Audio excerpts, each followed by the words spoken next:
Okay, great. Good afternoon, everyone. I'm Filip Verstraete. I'm deaf, so I'm using sign language, and there's a sign language interpreter, so you can all access my presentation. I'm very happy to be here. Thank you to the organization for inviting me to give a presentation here. Today and yesterday, I saw that there are many people with a disability here to be on stage as well, and that's very positive. I also would like to share my experiences. And the topic I will be talking about is deaf tourism. I have been traveling a lot for work, for leisure, and I've seen that there are many good practices, but still we experience some challenges as well. And I would like to share with you some very practical examples today. And I have been walking around in Dubai, and I've seen some very, very interesting things. But here at the expo, I have also seen very good solutions for these barriers. So I think we can have many changes to improve accessibility. So we can go to the next slide now, please. When we're looking at deaf tourists and their challenges, of course, deaf people don't hear, and they face communication barriers. A lot of information is missing. And of course, you can't see that deaf people are deaf. It's an invisible disability. Yesterday and the day before, for example, I was in my hotel room, and suddenly there was a person of housekeeping in my room without I noticed it before. And of course, the person probably knocked at the door, but I didn't hear that, obviously. And of course, I understand that person is just doing their job, but I didn't know. So that's just one example of things we experienced. Okay, when it comes to tourism, the tourism sector is very wide. And we have seen many examples, public transport, and so on. And today I would like to focus a bit more on the cultural experience of tourism. But of course, we can talk about it for half a day. And for deaf people, I would like to suggest some solutions as well. But what we see here on the slide, this we see everywhere across the world, in museums, everywhere we see these audio guides, where you just have information in spoken language. But of course, for deaf people, that is not accessible, and we would also like to have this information. So that's not, well, too interesting for us. Then now, luckily, we see more and more that there are also video guides through an iPad, a tablet, and then you can visit a museum through access in sign language. So that's a good solution. And there are different types. Sometimes if it's a big tablet, then it's a bit heavier, of course. But if it's a smaller one, it's easy to use. And there's also access to text, for example, for hard of hearing people or deaf people who don't know sign language, then it's easy to read text as well. Or you have sign language and captioning, that's also a very nice alternative. Then it very often happens when we're traveling and you want to visit a park, that there is a guided tour with a group. So there are many hearing people, and then some deaf people might join that tour. But yeah, that's not very pleasant for us, because of course we can't access it, and you have to pay your entrance fee, and then you don't have access to information. So how then do we make guided walks accessible? If, for instance, there's a group of deaf people, then it is interesting, like yesterday, in Dubai, there was a deaf guide here in the panel as well. And Deaf people like to have a deaf guide because then they have direct communication. It's not via an interpreter. But of course, you also have deaf individuals who are traveling. And if then a few deaf individuals join a group of hearing people, then, if possible, financially, then you could provide a sign language interpreter, which is often done in the United States, for example, where the government pays for interpretation then. So that's an easy solution to access. And otherwise, you could also have like video guides or texts that helps you to guide around. Also, in several countries, there are special events on specific dates in 1 year, and then that are made accessible, and then it's important to announce this so deaf people really know that these tours are made accessible. Other than that, it's also very important to think about your websites. It's very important to think of how deaf people can prepare for their trip, that they can visit your website and that website is accessible. Yesterday and the day before and in presentations and here at the expo, I could see that videos in sign language are present, and that's very good to create this visibility. Another interesting example is in Brussels, in Belgium, at the European Parliament. There's this place that you can visit with all the members of the European Parliament and other people, and then you can look at this kiosk, and then you can look up the name of a person, and you can click, and then you can find more information. So it's in spoken language, it's also in text, written text, and there's also translation into sign language. So this is a very good example of accessibility. Then, very briefly, my experiences of visiting the World Expo in Dubai. I've been here in January, and it was the first time I visited the World Expo, so it was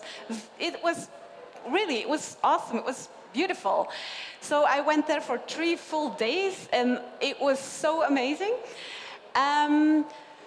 But I was happy to see that.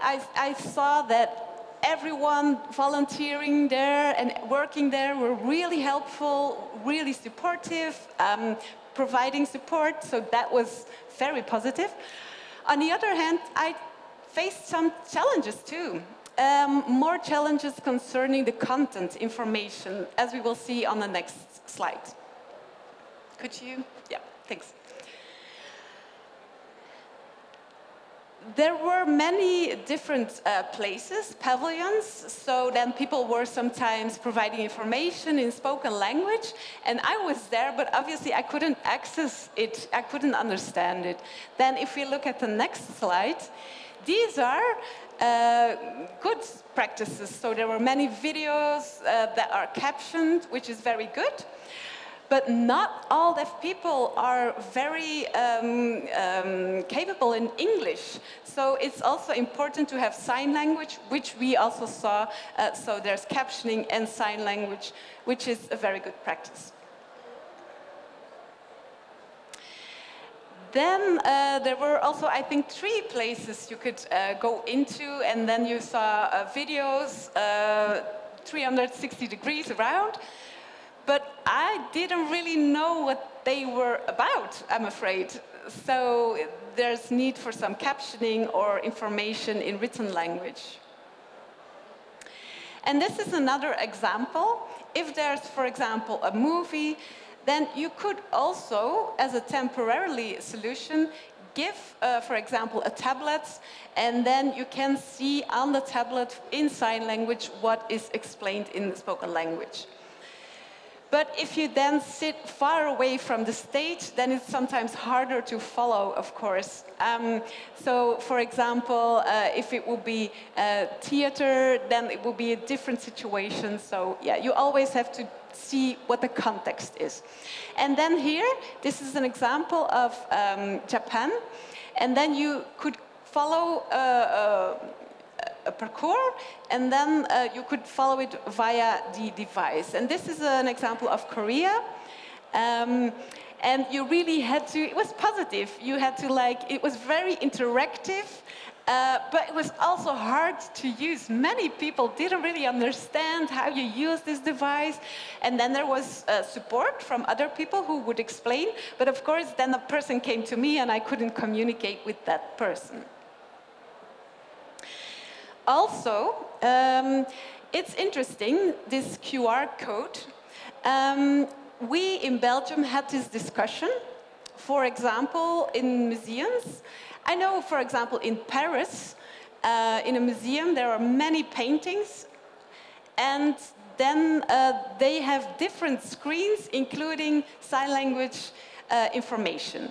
But some museums don't like that. They think it's some kind of screen pollution or interference, which we can in some way understand that it would interfere, but then it would be a good solution to use QR codes, and then people just can scan them and watch sign language on their own devices. Then another topic, which we see across the world, also here in Dubai, I believe, that there are these sightseeing bus or boat trips.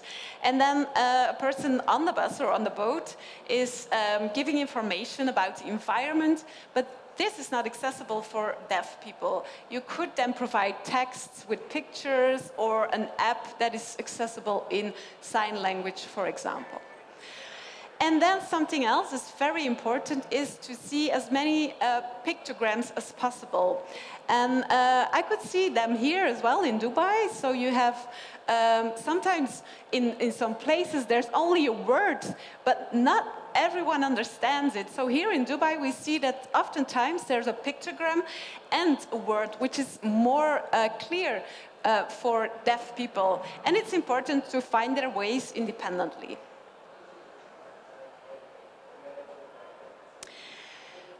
And then I saw in the last couple of days as well that people talked about education, educating people about how to deal with persons with a disability, but also when we think about deaf people, of course, people have to know, staff have to know how to communicate, how to deal with deaf tourists. And that's, I think, very important when we think about tourism, hospitality. So I think education for staff is a very important topic.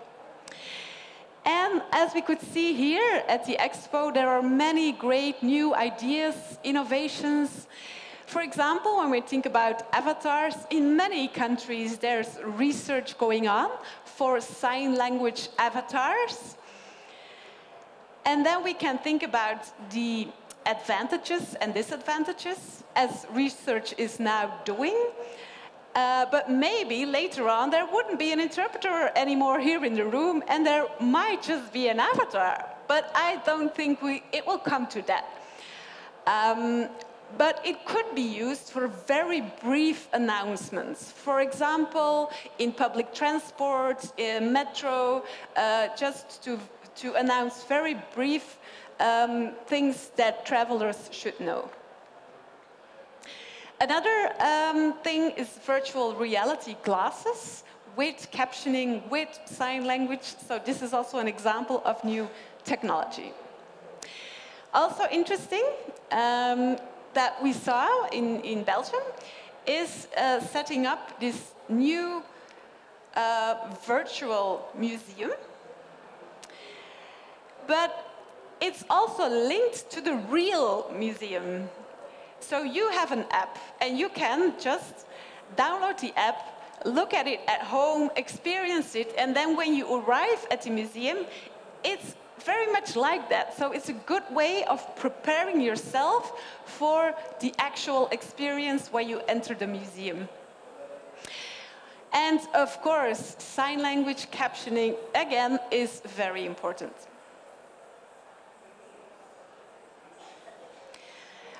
If deaf people are traveling, they always look for places, restaurants, hotels, bars, where staff knows sign language, whether they are hearing or deaf.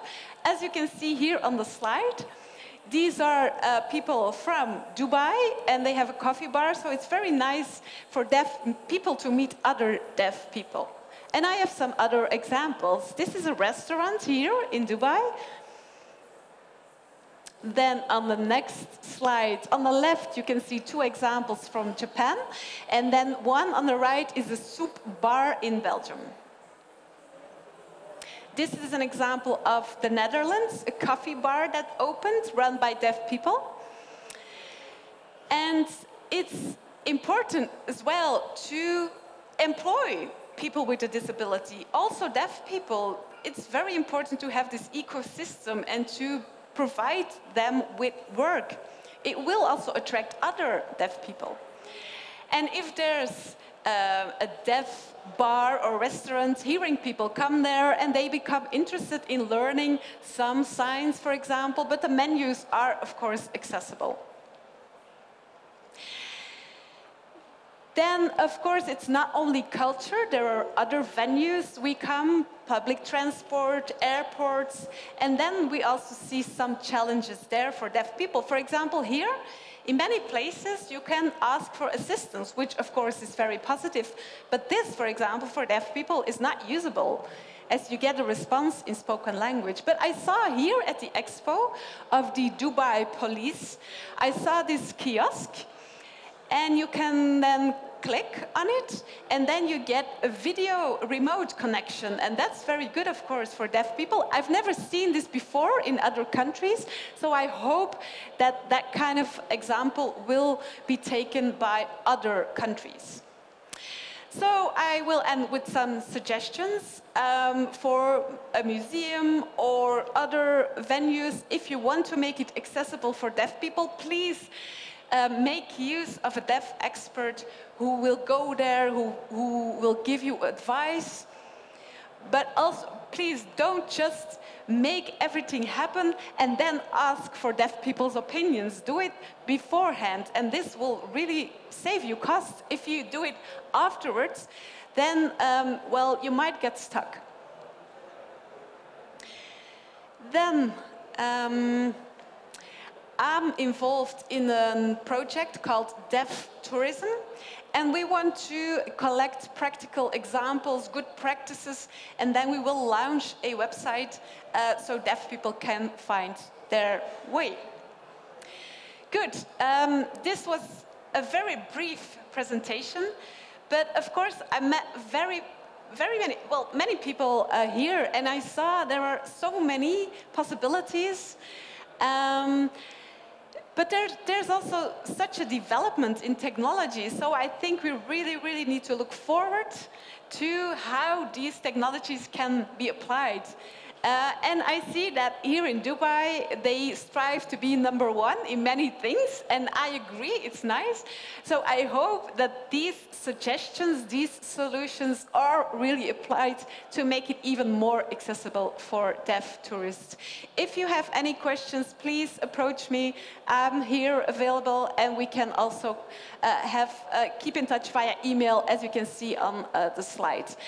There are also deaf people here in Dubai who I've seen. Of course, you can also ask them questions because they are experts as well. Thank you for your attention.